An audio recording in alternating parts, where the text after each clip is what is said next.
আমি হৈরক্ষিত কাপালিক ভবানন্দ আর শপথ করছি, আমি কুণ্ডলাকে বলি দেবই, কুণ্ডলাকে বলি দেবই।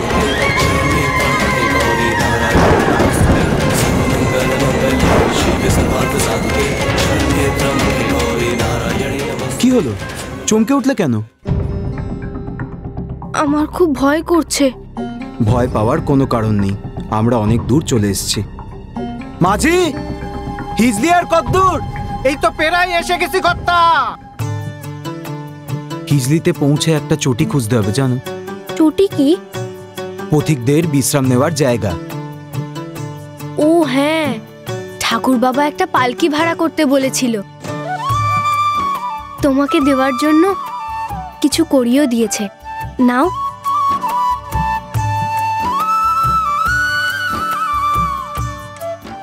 জানি ওনাদের ঋণ কখনো শোধ হবে না।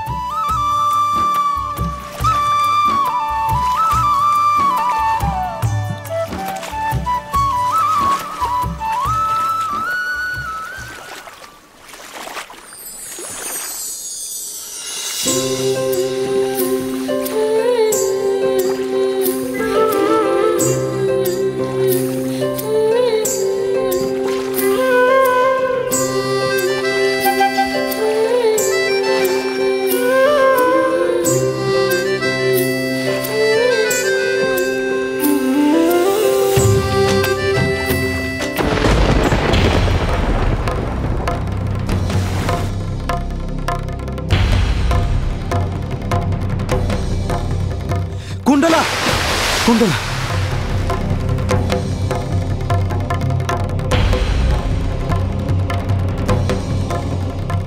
কুণ্ডলা, কপাল কুণ্ডলা, কোথায় তুমি? কপাল কুণ্ডলা, কোথায় তুমি? কুণ্ডলা,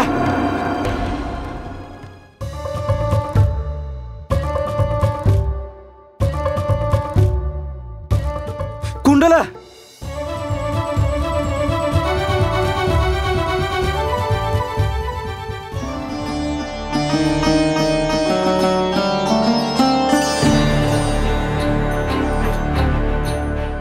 কি হলো? জলে ঝাঁপ দিলে কেন? আমার পেয়ারাটা যে পড়ে গেল। ধুর অদ্ভুত আমাকে দিয়েছিল, উত্তরের গাছের পেয়ারা। কি মিষ্টি জানো? সামান্য একটা পেয়ারার জন্য তুমি জলে ঝাঁপ দিলে? তুমি জানো এখানকার জল কত গভীর? আমি তো ঠিক ডুব সাঁতার দিয়ে তুলে আনলাম। আর তোমার যদি কোনো বিপদ হতো? আর কখনো এরম করবে না, খবরদার। এবার তো তোমায় ভিজে কাপড়ে থাকতে হবে। এরম জঙ্গলিপনা কেউ করে?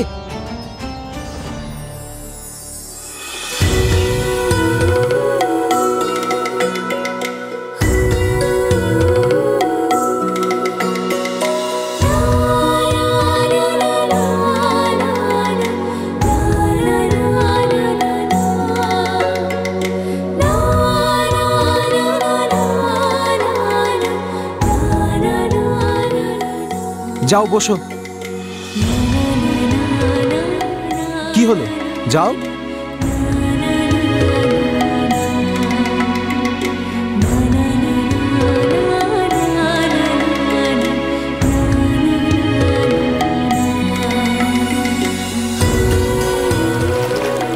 আমাদের বাড়িতে চলো, সেখানেও পেয়ারা গাছ আছে, খুব মিষ্টি, যত ইচ্ছে খেও। তাই? তাহলে তো ভারী মজা হবে। আমি রোজ রোজ গাছে চড়ে পেয়ারা পারবো। কি, তুমি গাছে চড়বে? নয়তো কি, গাছে না চড়লে ভালো ডাসা পেয়ারা পাবো কি করে? খবরদার না, গ্রামের বউয়েরা কেউ গাছে চড়ে না, বুঝেছো? মাটিতে যা পড়ে থাকে তাই কুড়িয়ে নেয়। আর তোমার যদি অতই ডাসা পেয়ারা খাওয়ার শখ থাকে, তাহলে তুমি চাকরদের বলবে, তারা পেরে এনে দেবে। পেরে দেওয়া পেয়ারা আর গাছ থেকে ছিঁড়ে ডালে বসে পেয়ারা খাওয়া কি এক হলো? বাবারে, এই মেয়েকে নিয়ে যে কি করি। খবরদার না, এসব কাজ একদম করবে না, তাহলে সবাই তোমায় জঙ্গলি বলবে, বলবে সমাজে তুমি কিচ্ছু জানো না। জানি নাই তো, কি হবে তাহলে? আমি যেরকম বলবো সেভাবে চলবে, তাহলে আর কোনো সমস্যা হবে না। বসো। মাঝি ভাই চলো।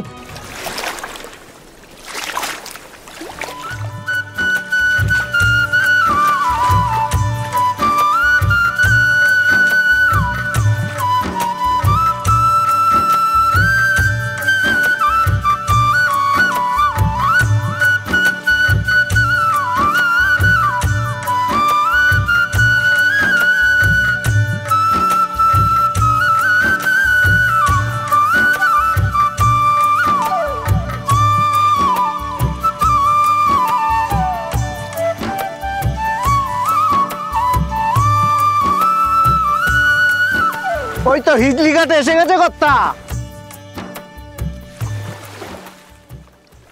তাড়াতাড়ি নৌকা পাড়ে ফেরাও মাঝি, জানি না বাড়িতে কি হচ্ছে। সত্য যুগে বরাহরূপী নারায়ণের ঔরস থেকে আমার জন্ম।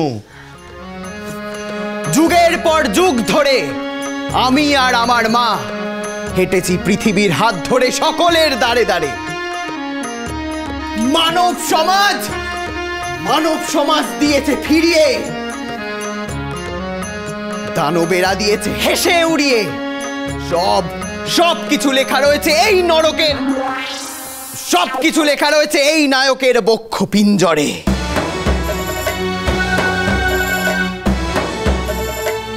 সবকিছুর পরে তবু আমি দমিনি, কারণ আমি বীর মহাবীর।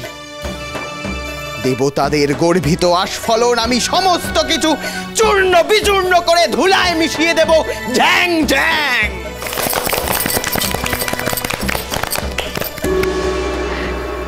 যাই বলিস বাপু, তোর গণেশের কিন্তু এলেম আছে।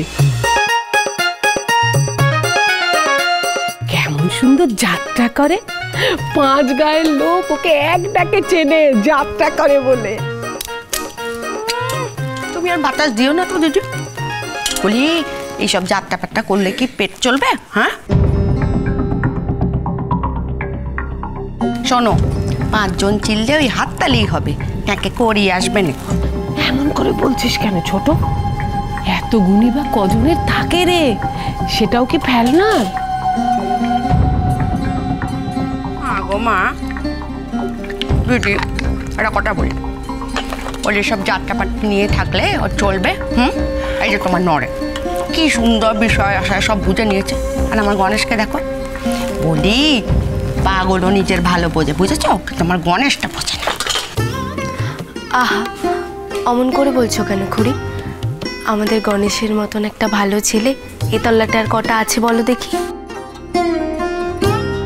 ছোট সবার দ্বারা কি সব কিছু হয় নাকি?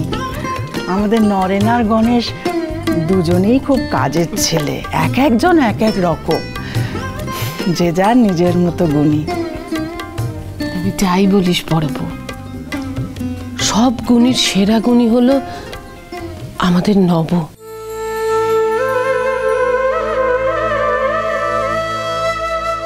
যেমন আচার বিচার, তেমন ব্যবহার, তেমনই কর্তব্য জ্ঞান।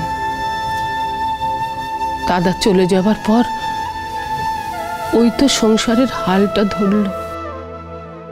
নব ছিল বলেই আমার নরেনকে নিয়ে আমি এই বাড়িতে উঠতে সাহস পেলাম। আমার নরেনটাকে কেমন গড়ে পেটে নিয়েছে বলো? আমার গণেশটা যদি এরকম একটু মতিগতি থাকতো, কত করে নবকে বললাম, রে নব ভাইটাকে একটু বিষয় আসাটা শেখা, সম্পত্তিটা বোঝা, আমার কথা কানেই তুললো না। আরে বাবা, সব হবে ছোট, নব তো আর পালিয়ে যাচ্ছে না। ঠিক আছে, নব ফিরে এলে না হয় কথা কেন পারিস। কিন্তু মা, দাদা তো এখনো সাগর থেকে ফিরলো না, কবে ফিরবে বলো তো?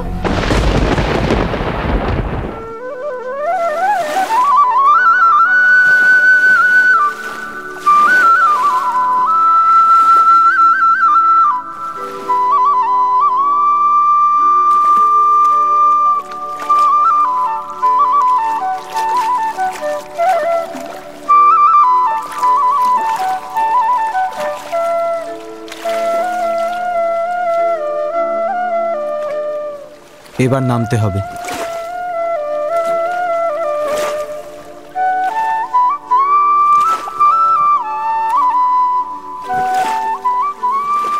এ কি করছো?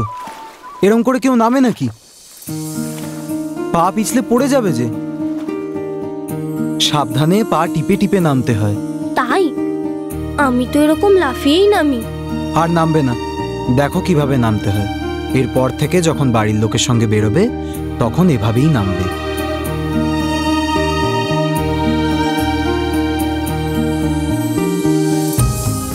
এই আমি দাঁড়ালাম, এবার আস্তে আস্তে পা টিপে,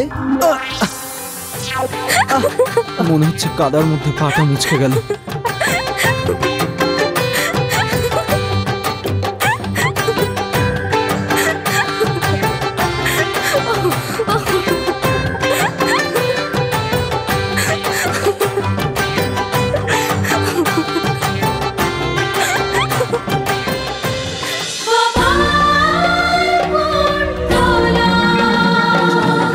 cholo, cholo, cholo, pa.